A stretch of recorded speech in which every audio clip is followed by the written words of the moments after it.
My name's Terry Lowe. I'm the executive director of the Center for Professional Selling at Kennesaw State University. I'm Scott Inks. I am director of the Center for Professional Selling at Kennesaw State University, and I'm also currently serving as president of the University Sales Center Alliance. Why don't you tell us a little bit about what your program actually does there at Kennesaw? Okay.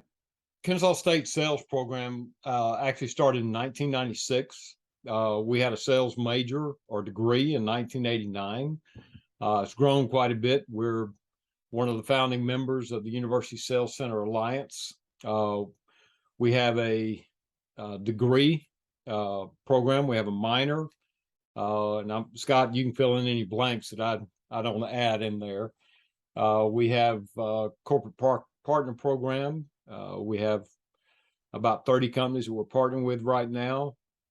I think we focus mostly on undergraduate, but Scott's working on the graduate program right now, and we have a few courses in the graduate area.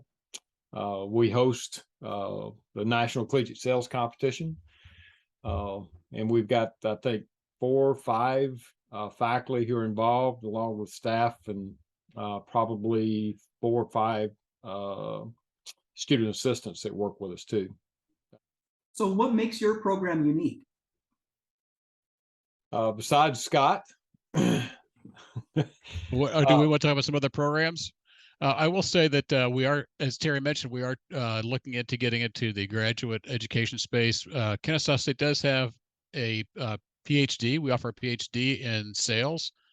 It is structured a little differently. It's not a traditional PhD, but it is a PhD. It is one where we encourage the people who are in the program to stay with their current jobs. So they'll come to campus a couple times a semester. It used to be a DBA, but we changed it over to a PhD, I think 2 years ago.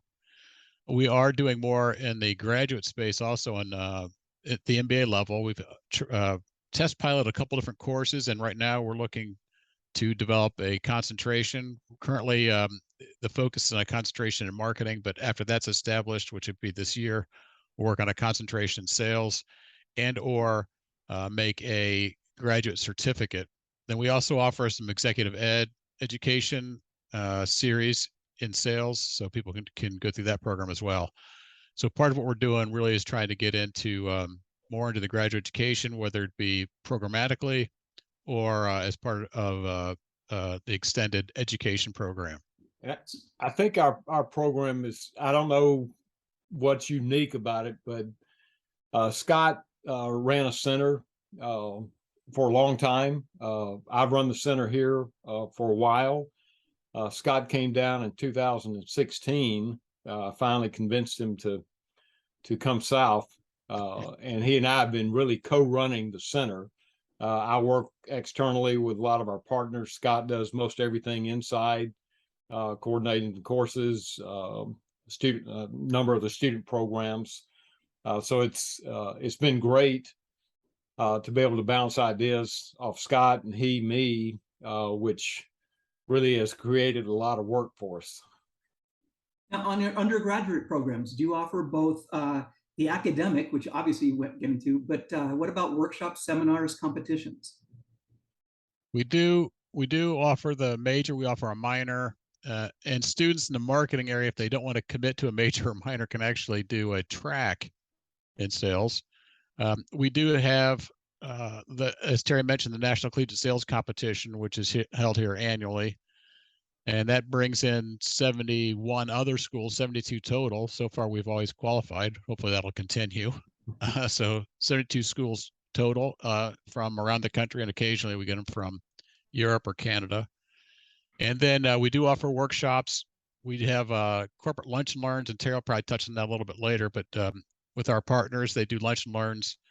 We're trying to hold also some panel discussions, and those we try to do in a way that's consistent with some of the initiatives of the USCA. Last year, we had a women in sales panel discussion.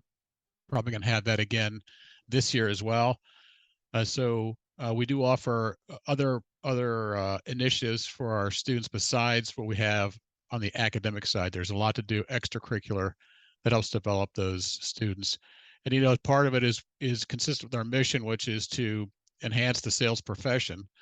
And so we do that through the outreach, but through the development of students as well, trying to make them more professional academically as well as in an extracurricular format. And we are going to have September, right around the third week in September, I think. Actually, no, it's September the 7th or 9th. We will have another women in sales panel where we've brought some of our partners in on that. So some of the female executives and salespeople will be here.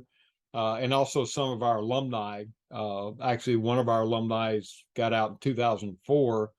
It was a student of mine. And so she and a couple of our newer alumni, as well as a couple other ladies from industry in the sales area. So we look forward to that. How many internal competitions? You mentioned the national. How many internal competitions do you offer each year? We have 4 each year. The last year we've added a team competition where we teamed up with the computer engineering school. We are trying that, and we're exploring some other options, and I think a couple other schools in the USCA have something similar. We're certainly exploring the options of having cross-discipline type sales calls to not only to enhance our program, but also to expose our program to students in technical areas that may not otherwise know about sales as an opportunity for them as well. And our recruiters, the companies, I mean, our partners like the idea, especially those that offer sales positions in technical areas. They like the idea of doing some cross-selling type of, cross-discipline combination in a sales competition. And that was really proven to be pretty interesting. But the short answer is 4 a year. And last year we did something somewhat unique for us. Normally we have one at the beginning of each semester and then one toward the end of each semester. The first one is called our President's Cup. Last year we invited another school to come to compete with Kennesaw State students. So half of the students were from Kennesaw State and half were from University of North Georgia. And so it was a good opportunity for our partners to not only see our students, but also students from another university local. So that was somewhat unique. And Scott mentioned the competition that was technology based. One of our partners, actually, our students sold their product. So it was good for the company that they got to know the product. But also, as Scott shared, it exposed the sales area and the opportunities there are in sales for engineers and people with technical backgrounds. So that worked out very well. So for most of your competitions, do you actually use a role play from one of your partners? Have been doing more traditionally is use the Gartner material or whatever as part of the National Collegiate Sales Competition, because we use it as kind of a testing ground for our competitors for the National Collegiate Sales Competition and also training. But the President's Cup is open to, if the corporate sponsor would like, we can use their product. And we've started really kind of, I think, delving into that a little bit more recently to try to not only engage our partners more, but also give our students a little bit broader range of experience of products to make them a little more well-rounded when they come up for the National Collegiate Sales Competition. We are looking at opening that up to have other products, those from our sponsors, at least 2 of the competitions a year, internal. And those are from our president's level partners. Yes. So that's kind of a unique benefit for them that they have to put a lot of work into it because they have to do product training, they have to set up the cases, and but they enjoy it. Aside from your graduate program, do you see any other big changes to your program in the last year or two, other than COVID as well? The changes are we've really kind of formalized some roles. We have Brent McCulloch, who is a career, did his 35 years of career with Johnson & Johnson, who we hired on. Is full-time with us now, and he is going to be a partner liaison. So that's a new kind of a formalized split-off role from what we would traditionally would have had subsumed with Terry or I.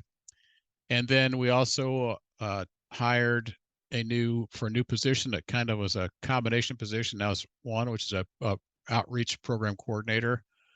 and that's Dia Barker, and she's just done a phenomenal job of managing not only helping to manage our partners, those activities, but also coordinating with students, social media, all those activities that are really time consuming. And so I think our program is growing from that standpoint. Scott and I talked about this a little bit. Kennesaw State's got one of the oldest programs out there, and I'm an old guy, so I've been around for a while. Scott's been doing this forever, as long as I have. And so as we have grown the program, and then especially once Scott got here, I think we took it to a different level as far as programs and other things that we're offering. But it's really been a lot more about tweaking what we're doing, because we've tested a lot of ideas. We've tested a lot of different approaches and processes that we have. I think we have a good handle on what we're doing. Not that we're not going to change anything, but we're doing much more tweaking now as an older, more mature program, with the addition to the graduate program and other things that, again, is more of a tweak from what we're doing. So there's not any big changes other than really more tweaking than anything. What do you see as an advantage or advantages of being a member of the USCA?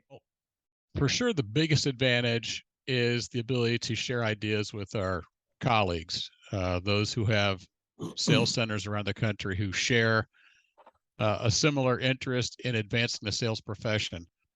And while we like the things that we're doing, obviously we know we're not geniuses. We can't think of everything, and being a part of the USCA certainly gives us the opportunity to look at what the contributions of the different members and all their ideas that they have, and that helps us in that tweaking process, because we see, oh, this worked here, that worked for them, and we kind of borrow some things, they borrow from us, we share ideas. And it isn't just in the area of developing the centers, but it's also in developing students, doing sales research, all the things that we think are important about advancing the sales profession in all the areas: outreach, student development, research, all those areas. I think we benefit from sharing ideas and learning from each other. Good example of that just happened recently. We're done fundraising before through golf tournaments. We have done that in a number of years. And we have a colleague that we've known for forever that I called up because we were doing something similar to what she was doing. And so we talked for probably 30, 45 minutes about how she structured everything and how she put it together. And, there's some commission structures involved with students. And I had not done that before. So she was more than happy to share that and actually sent me the documents that she uses. And so I'm using that right now to get one of my classes set up, and also to structure the golf tournament and how we do sponsorships, and real great community to share ideas. And everybody's so willing to be open and helping everybody. Have you actually done anything at your center or school as a result of USCA? I think we've made modifications. I'm not sure that there's anything that's wholly new because of our membership in USCA. As Terry mentioned, we've been there since the beginning. In fact, I was at Ball State at the time that it formed, so we were also at the beginning. I think it's more that we are, fine tuning, revising, learning from what other people are doing to make our programs better. We certainly work to follow the initiatives of the USCA as a group, things that we decide to pursue, like the graduate education, working on DEI, working on outreach. And so I think what I would say is that sometimes we take a greater focus on those initiatives than we might otherwise have, because that's part of what the direction of the USCA. So while we may not be doing anything that's revolutionary because of the USCA, certainly we focus on things that are important through the USCA. And I think we leverage the USCA and our membership with the USCA. One, we have a cap on our sales classes, which is a huge benefit for us as well as the students, because it's just much better for the students if we cap the classes. Our administration's on board. They realize how important USCA membership is for us, and USCA provides international exposure and credibility, and our administration, Absolutely. very keen on that. So anytime we get any pushback, or in which we rarely do, with our administration, our dean, our department, we can always fall back on, okay, these are the USCA guidelines. This is why we're doing what we're doing. So we leveraged it a great deal at the beginning, and now everybody's on board with it, and they understand. Our administration understands that this is what we do, and we do it because we're following within the standards and guidelines of what the USCA has established. Which I think is a huge value to all the members. It Yeah. gives them, and I've traveled around, I've visited with a lot of different schools, and I know that that's one of the, I think the contributions of the USCA is that foundation. It is the accreditation where we can say, hey, this is part of the USCA standards. This is why we need to do those things.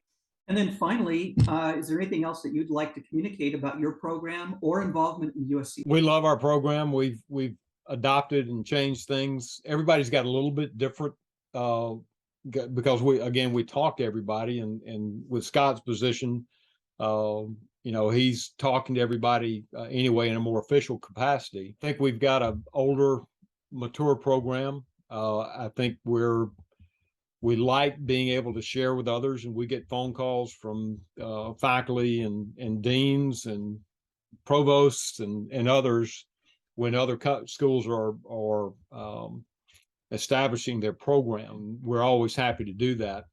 What we're doing, we like what the USCA has done and what it's accomplished over the years. But I think that's it. Yeah, I would agree completely. The involvement in the USCA, especially since its inception, has helped us significantly in shaping the things that we do. One of the things that is extraordinary about the USCA, I think, compared to other organizations, is not only the willingness to share, but also the common vision.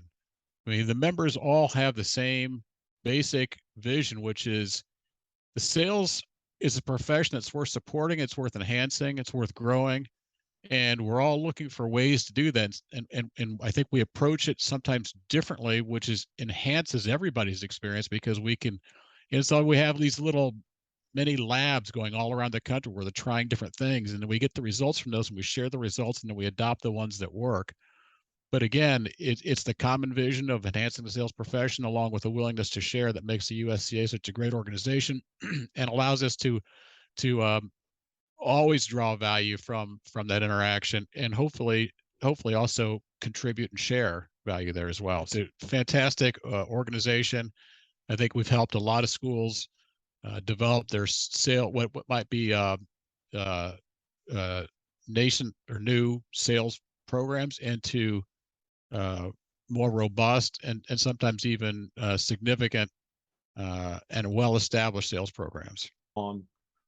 I think everybody's on the same page, as Scott was saying, regarding the profession and adding credibility to the profession. Sales is an honorable profession, and like any other profession, you have bad apples. But as we at the university level are able to interject in the lives of future sales leaders and helping them understand that you need to do your job the way it's supposed to be done, so that you're having a positive impact on the people around you. I think everybody, as we have conversations and we have meetings with other USCA members and directors, it seems like everybody has that common mission, that we want to make sure our students do it right, and that as they go out into the workforce, that they are representing the profession of sales in an honorable way.